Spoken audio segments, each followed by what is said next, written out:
We're at Ghost Games in Gothenburg, Sweden, to find out more about where Need for Speed is heading next. And this is quite an exclusive visit here. And I'm teaming up with Craig from Criterion. And I thought, why not start there? You were sort of bringing that sort of Need for Speed heritage to this new studio. What sort of made you come here to be a part of this? Well, it's it's a cool place, but that's not the only reason. It's the fact that I'm a real big fan of Need for Speed. So I was the creative director on Hot Pursuit, and also the creative director on Most Wanted back at Criterion. And when I heard the guys were setting up a studio and making a Need for Speed game out here, Marcus I know very well. He's really pushing for quality and a fresh new take on Need for Speed, and I wanted to be involved with it. So I'm here on secondment at the moment, living full time in Gothenburg and working with the guys on Need for Speed Rivals.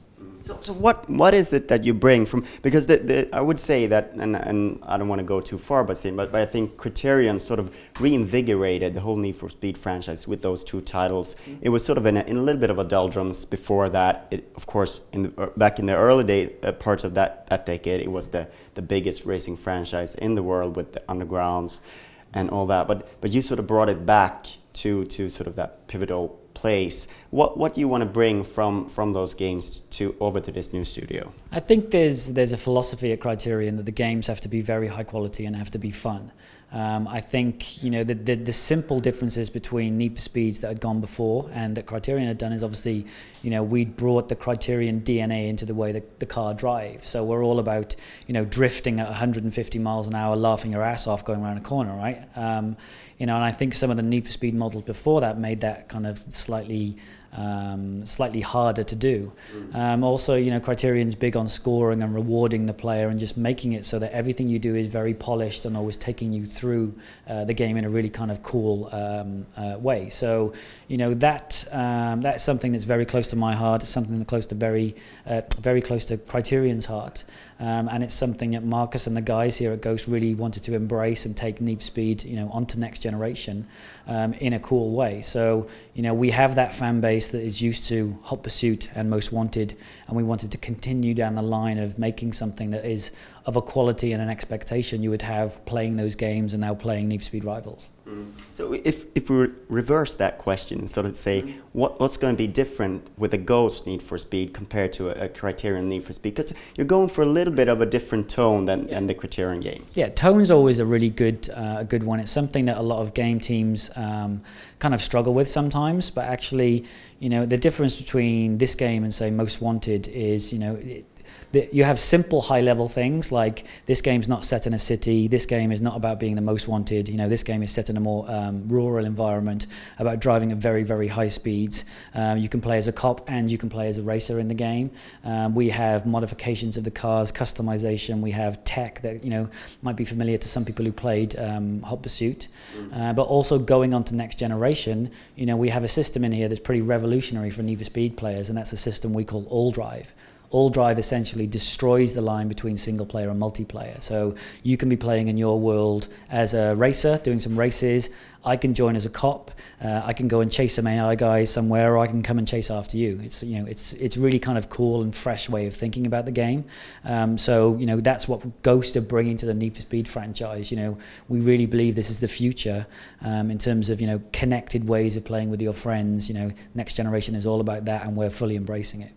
So what kind of, it seems like a whole new set of challenges that are brought on by having this sort of open approach to single player, multiplayer, anywhere, anytime.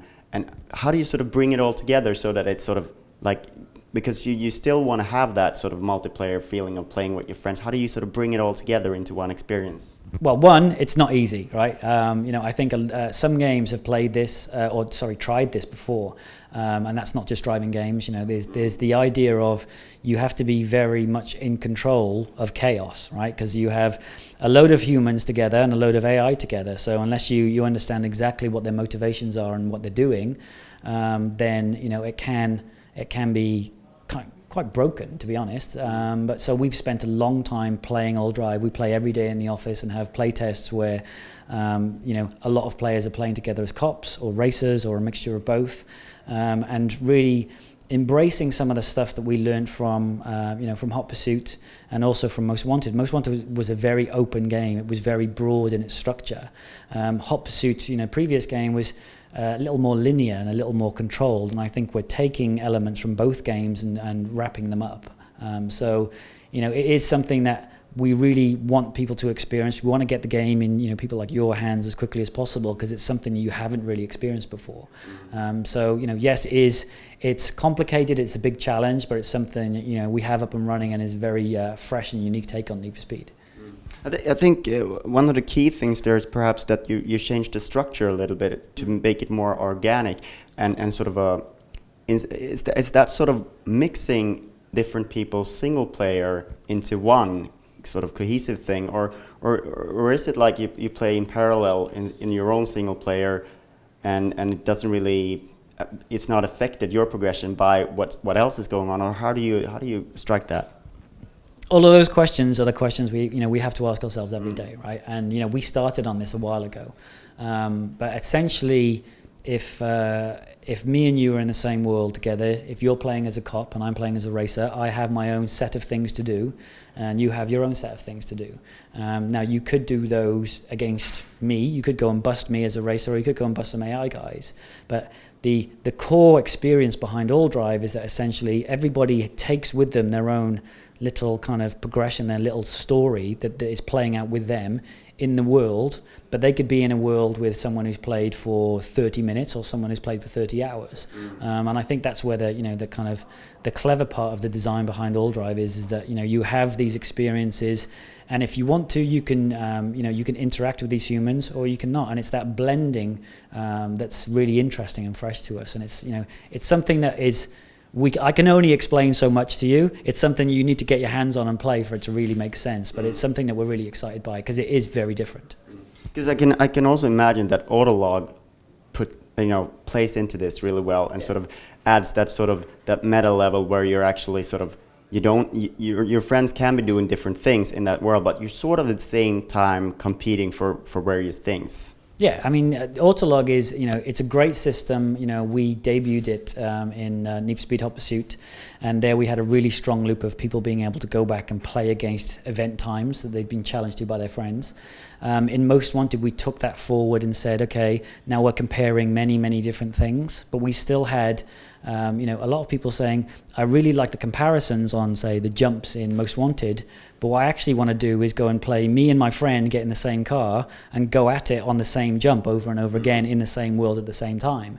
And that game didn't offer that experience. So this game does. It really it presents a new angle on Autolog, is that now not only do you have asynchronous challenges, you have kind of synchronous challenges that you can both just compete over the varying things in the game, and it's a cool new angle, and it's a cool new twist on Autolog.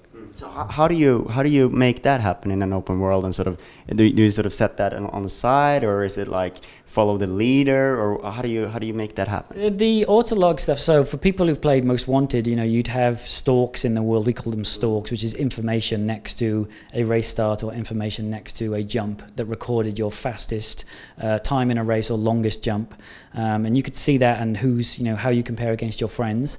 It just so happens you could be in the world with your friends at the same time now, and you can then see the stats kind of be generated live and actually go through that game loop that would have taken a couple of minutes before now happens in seconds. So it's all updated in real time, and it's something that's pretty cool. So it's more like you have this sandbox, this playground to do whatever you want in, and you can do that if you want to, but it's not like something that you press this mode and you go into this. It's just happen organically. Yeah, the thing that we really are purposely designing into the game is distraction gameplay, right? So it's our job as games creators to say, right, you're going to play the game, you think you're going to go and, I don't know, play as a cop, and you're going to go and do some assignments, and then when you go in, you either bump into another human or find another AI or find out that one of your records has been broken on something, and you kind of distract yourself, or the game distracts you, and then half an hour later you're like, what was I doing again? Oh, I'm doing this now, it's way more fun. Or I can do this, or I can kind of, you're jumping around between experiences, and you're playing as both a cop and a racer and moving about and kind of having something that's really really fresh and is all about player choice. So that's part of our job, to purposely design that stuff in. So we stopped by the physics department here, guys from Simbin.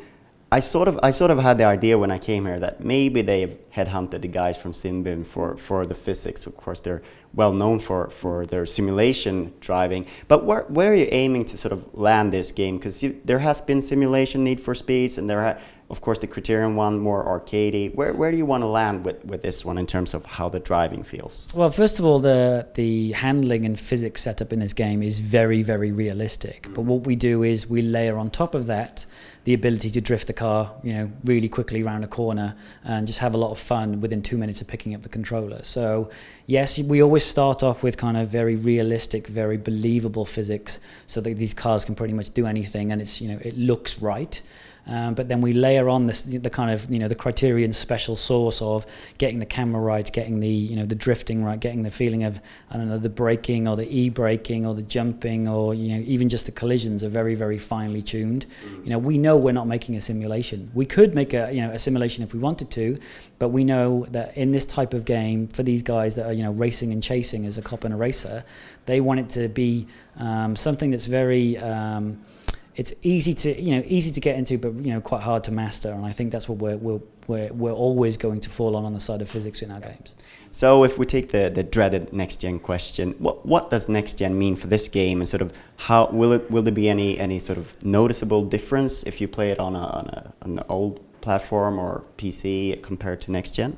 I think next-gen, means a lot of things to a lot of different people. I think first of all, you're going to see a step up in graphical quality, pretty significant. But I think the fact that many people, when they talk about next-gen, talk about a more connected kind of experience where your friends are more part of any experience you're having, is something that we're really embracing and really kind of actually suits a lot of the stuff that we did at Criterion. We always said friends is a big part of the game. That's why we did Autolog. We really put friends into the Most Wanted list, which was the main progression in Most Wanted. So this game is, I think, taking a big step forwards in terms of graphical quality on next gen, but also taking what I would like to see a lot of other developers do, and taking that next gen leap and next gen thinking in terms of destroying that line between single player and multiplayer. So there's going to be a lot of interesting things to see on next gen. I'm interested in the ideas as well, not just the brilliant graphics, because brilliant graphics are almost like an entry level, right? You have to have that step on and say, what's a next gen experience, and that's something that we're really interested in. Because we always like to have clear bullet points, like this is how much more you get from next gen, and so that thing. But perhaps the line isn't that clear. No, I don't think it is. I think that you'll see. It's machines are machines. It's about the people who make the games that run on them, and it's about thinking, where can you go? What are the things that you couldn't do before that maybe now you can do? So it is it's interesting. I think there will be many different takes on what a next gen experience is. But like I said, I think it has to be more than just great graphics, because I think everybody's I think when everybody imagines next gen in their head, they immediately think the graphics are amazing, and that's a great start. But what beyond that? What else are you bringing new to it? So we're going to see. There's a lot of teams out there, the best in the world, working on this stuff now. We'll get to see what they've got soon. Is it a benefit to start afresh like Ghost? When you're moving to next gen, you don't have a lot of baggage coming in. You can you have fresh eyes on what this could mean. Yeah, there's definitely working in a different studio. I mean, Ghost is kind of very much has its own identity and wants to be seen as the team that made Need for Speed Rivals, that was very different than the team that made Most Wanted and Hot Pursuit.